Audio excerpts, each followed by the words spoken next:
Welcome to the Christian Atheist, where faith and reason fuse in the incarnation. Episode number 120. Preface to Paradise Lost, The Machinery of Evil. Jenny and I have been hard at work over the last few months editing and finalizing our next book for publication. In the last 2 weeks or so, the preparations have reached a fever pitch, and a last-minute complication prevented our scheduled episode for this week's Christian Atheist. As Jenny finalizes the publication details, therefore, we decided to offer all of you another sneak peek at the book. What follows is the preface to the second Christian Atheist book, Paradise Lost, The Machinery of Evil. Preface. Why should I read Paradise Lost? We inhabit a unique and very strange time in human history, and because we inhabit it, we are often utterly unaware how very, very strange it is. This is as true of Christians and theists as it is of atheists and secularists. In many ways, the modern world has marginalized the center and centralized the margins. Another way of expressing the same point is to say we have inverted the natural and historical order of things, turned them upside down. A pyramid stands because its broad base is on the ground. If we invert it, we should be able to imagine the practical effects. Though, if we actually invert a pyramid, our imagination is irrelevant to what happens.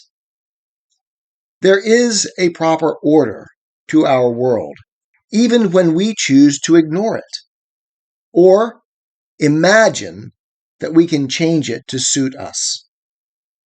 The prophet Isaiah warned of a time like this. Woe to those who call evil good, and good evil, who put darkness for light and light for darkness, who put bitter for sweet and sweet for bitter. Woe to those who are wise in their own eyes and prudent in their own sight. Isaiah 5:20-21. What brings on such an inversion? Quote, they do not regard the work of the Lord, nor consider the operation of his hands. Verse 12. The order God has established is both evident and revealed. We can imagine the world to be other than what it is, but our rationalizations do not change reality. And our relationship to ourself, to our mind, has but two fundamental options. Our mind is ours, or it is God's. Either we seek to conform our minds to reality, or we seek to make reality conform to our minds. Reality, however, does not change. I am the Lord. I change not. If we choose to claim our mind as our own, as Satan does in Paradise Lost, reality remains reality. Only our relationship to it changes. On this hangs everything else we do as human beings. And this central truth plays out graphically throughout Paradise Lost. I would argue that this central truth is also what is, in practical logic, playing out across the Western world today. Abandoning the notion that transcendence, truth with a capital T, claims our rational allegiance, we have substituted our vain imaginations. We imagine that a man can be a woman, that a child can and should be allowed to choose their gender, that the ideal of one man for one woman in an exclusive and inseparable bond for life is anachronistic. That sex is recreational and not exclusive. That children are commodities to be sacrificed to the Carthaginian Moloch in order to serve our twisted self-gratifications.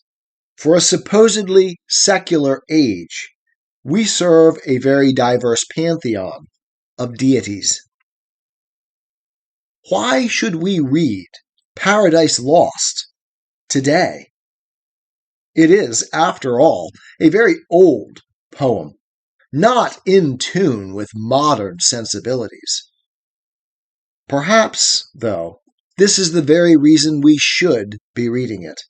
The water in which we swim has become so turgid, we can no longer see our way forward, or recall any value in our way behind.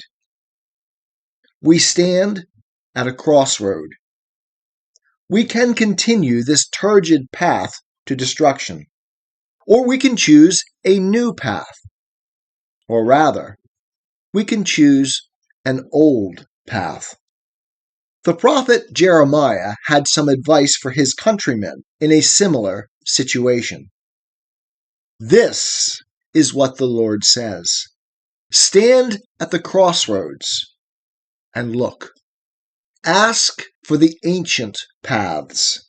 Ask where the good way is, and walk in it, and you will find rest for your souls. Jeremiah 6:16. In this sense, Paradise Lost is a window through which we can glimpse the world anew, afresh, as another age viewed it.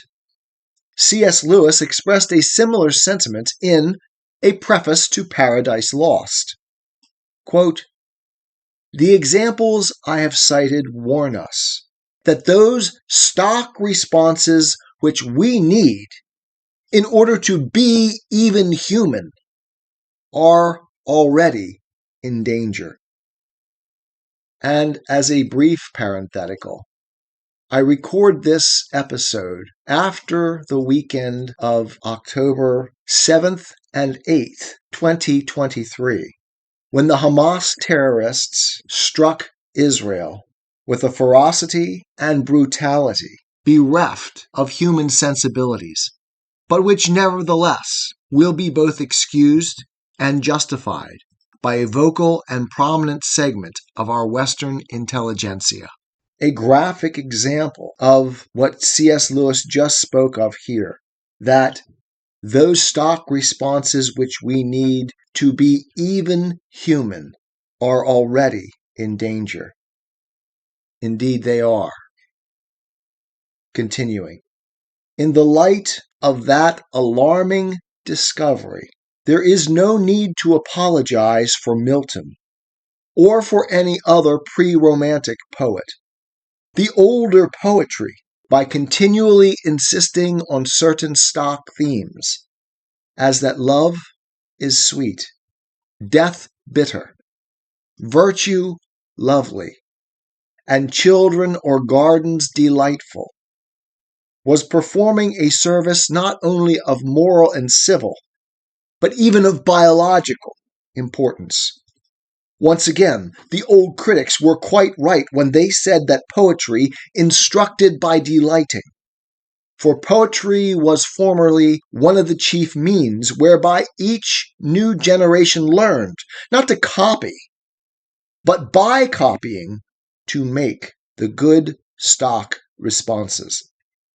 Since poetry has abandoned that office, the world has not bettered. While the moderns have been pressing forward to conquer new territories of consciousness, the old territory in which alone man can live has been left unguarded, and we are in danger of finding the enemy in our rear. We need most urgently to recover the lost poetic art of enriching a response without making it eccentric, and of being normal without being vulgar.